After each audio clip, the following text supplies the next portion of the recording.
Late night caller. I must have been 8 or 9 years old, maybe older. My dad regularly drove to my aunt and uncle house, either during the day or late at night whenever he picked me up for the weekend visitation arrangement. I remember everyone else had left for what seemed like ages, except my cousin. She had went into her room and closed the door. I sat in the living room, which was actually lower than the kitchen, so more like a den, 2 steps leading down.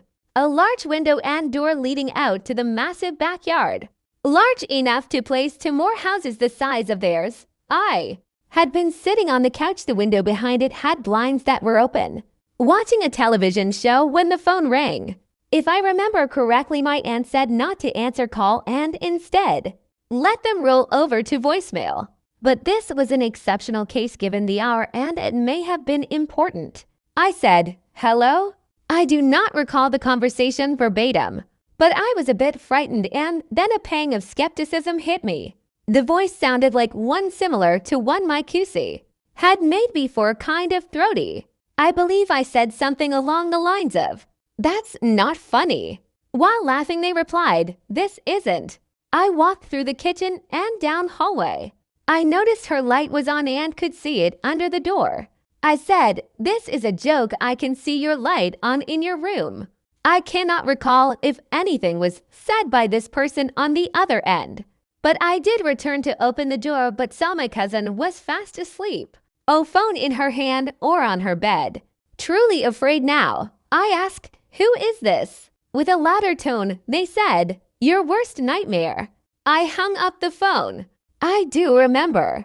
They said things that made me think it was my QC, that they had to have been able to see me or were in the house. The rest of the evening I sat in the den, terrified someone was in the yard, that I was being watched and that they might hurt me. It did not help that I was outside. It was incredibly dark and the street was quiet. I closed the blinds after the call, and although I tried to comfort and assure myself, felt that at any moment someone might come through the door in the living room or could see me from outside. I wondered who had been on the other end. I thought one of 3 things. 1, this was a prank, plain and simple. 2, this person might pose a threat to me and is much scarier than a crank caller. And 3, what if the call was not a person? That last thought seems odd, but will seem more plausible once I provide context. When I was alone in the house, I would hear walking upstairs for years. My grandfather lived upstairs. It was an entire apartment complete with kitchen and sink. He died a couple years earlier. And although my cousin Darian would spend time in that part of the house, anytime I hear noises, nitrogen monoxide, one was home. It was surreal, and to this day I do not know who it was that called.